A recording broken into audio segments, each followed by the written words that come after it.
Hi everybody, Patrick here from EngineeringShock.com, electroniclessons.com, and paintballprops.com. This is the video manual for the ICU-Duino motion sensor Arduino shield, recently on Kickstarter. What this is it is a multifunction shield that fits directly onto your Arduino Uno. Once you fit this unit onto your Arduino Uno, all of the pins, all of the I/O pins, the analog pins, reset, 5 volt, 3 volt, ground pins, etc., are still available on the top of the board, and they are all labeled. Let's start from the upper left. The cell button. The cell button will be used when selecting the programming mode of our PIC-10 chip. And we'll get to that a little bit later. It will also be used for latching and momentary mode functions. To the right of the cell button, there is a little 3 millimeter red LED, and below that there is a single pin header labeled LED. And if we place a 5 volt signal or a high signal on that pin, then the LED will light up. We will use this for test. We will use this for a bunch of different things. The prototyping area. The prototyping area has a lot of space for you to put your own circuits in there, solder your own circuits in. On the top, or rather the left-hand side, you'll see Protobox, and to the left and right you'll see 5 volts. That entire line is connected together and is a regulated 5 volts coming from the 5 volt line from your Arduino Uno. On the right hand side you'll see ground, and then a line, and then ground, meaning the whole bottom rail is a ground line. And you'll be using that as well if you want extra ground pins to splice to, because the Arduino Uno only has 3 available ground pins. The PIC-10 chip is an 8-pin microprocessor that will allow for us to use our infrared sensor. We're going to be using 2 different programs. As you can see right above that PIC-10 chip, there is a 3-pin header labeled PG1/PG2, and that stands for Program 1, Program 2 Select. We'll be using a 2-pin jumper to select program modes, or rather latching mode and momentary mode. Just to the right of that, there is the PIR attach header. There are 3 pins labeled GND for ground, out for output, and VCC. And this is where we will be soldering in our PIR passive infrared motion sensor. Just above the program select header, there is a 4-pin header labeled input output select. And here we have the output of our PIR sensor, the output of our infrared sensor, and the input and output of our PIC-10 chip. We'll be using female to female wire connections to splice these 2 I/O ports on our Arduino Uno, or to each other, etc. We'll play around with some options in just a few minutes. The infrared sensor on the upper right, that picks up signals from infrared remote controls that are pulse width modulated at a 38 kilohertz. And that's pretty much it. The rest are just passive components. So let's put one together. The first thing you're going to want to do when you receive your ICU-Duino is to test the PIR sensors. Take a 2-pin female to female wire connection, connect one to the LED pin and the other to the PIR out pin. And once you power it up, the PIR sensor is actually, the output is unstable for the first 10-15 seconds, even after it's been calibrated, so don't worry about that. We're not going to worry about false activations right now, besides I'm right in front of it. So, but what you're going to want to do is there are 2 variable resistors here that act to adjust sensitivity. So we're going to want to, first of all, take a flathead screwdriver, and you can do this with the power on or off as long as you don't do any shorting, and turn the variable resistors in either direction until the LED turns off.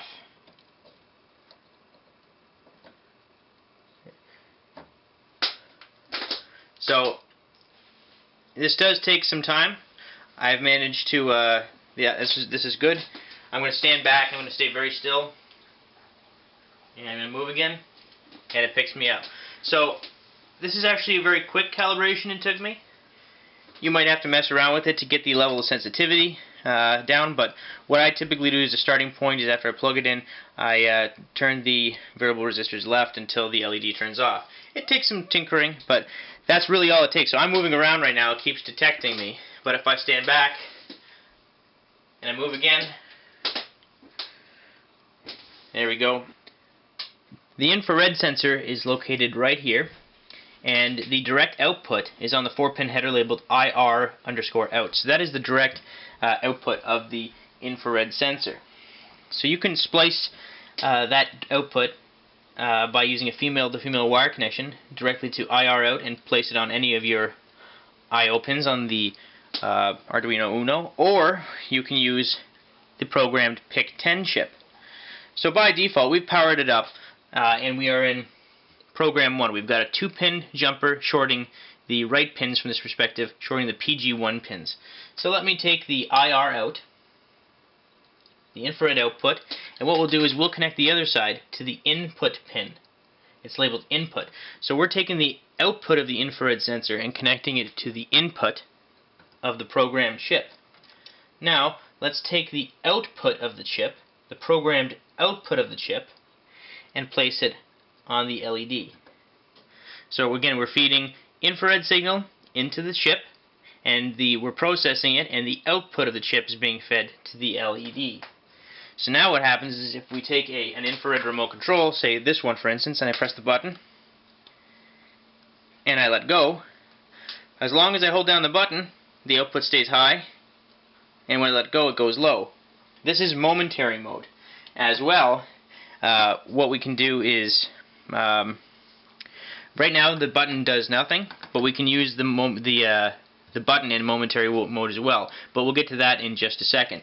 Now, the included infrared remote right here, this is the included infrared remote. It comes with some of the rewards for the Kickstarter. This is not a repeating remote, so if I press the button and hold it down, it only turns on for about a second, just maybe 500 milliseconds, because once you press a button on this remote, it sends a signal and then stops to save power. So if I want in momentary mode, if I want a continuous output, I have to keep clicking a button.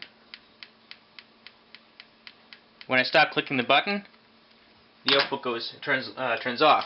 But again, this is a repeating remote. This is my TV remote. So if I hold this and hold it down, this is a repeating remote. So as long as I hold that button down, the remote continually sends infrared data. In any case, let's look at momentary mode number 2. So what I'll do is I'll unplug this, and I'm going to press the cell button, hold it down, and plug it back in. And then I'm going to let go. Now, if I use my infrared remote, nothing happens. Why is that? Because now we're actually using momentary mode with the button. If I press the button down, there's a debounced. It is a debounced output, a momentary debounced output. So there's no mechanical bounce. It's great for connecting to any of the I/O pins for a debounced button. In which case, you actually don't need the infrared out to input anymore. In fact, the button is acting as another input to the chip, and the output pin is going to the LED. So when you press the button down and you plug it in, we're not using the infrared receiver anymore. We're using the button only, and it's in momentary mode. It's a debounced pulse. So let's look at program number 2. What I've done is I've removed all the wires. I've taken the 2-pin header or 2-pin jumper off PG1, and I've placed it on the leftmost pins, selecting PG2 for program 2. Now we're going to take another female-to-female wire connector, connect one to IR out, the other end to input. So again, we're feeding the output of the infrared receiver into the program chip, and we're going to take another female-to-female wire connection and connect the output pin to the LED, and we're going to power it up. Now I've got my trusty infrared remote, and I'm going to press any button, and it latches high. Excuse me. And I'll press it again, latches off. So this is toggle mode. So again,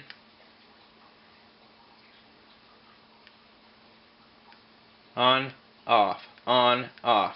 And it doesn't matter if you have a repeating or non-repeating controller for latching mode. This is my favorite mode. I love latching mode. In any case, what I'm going to do now is I'm going to remove the IR out from the input. You don't have to do that. I'm doing it just to show you the simplicity of the button.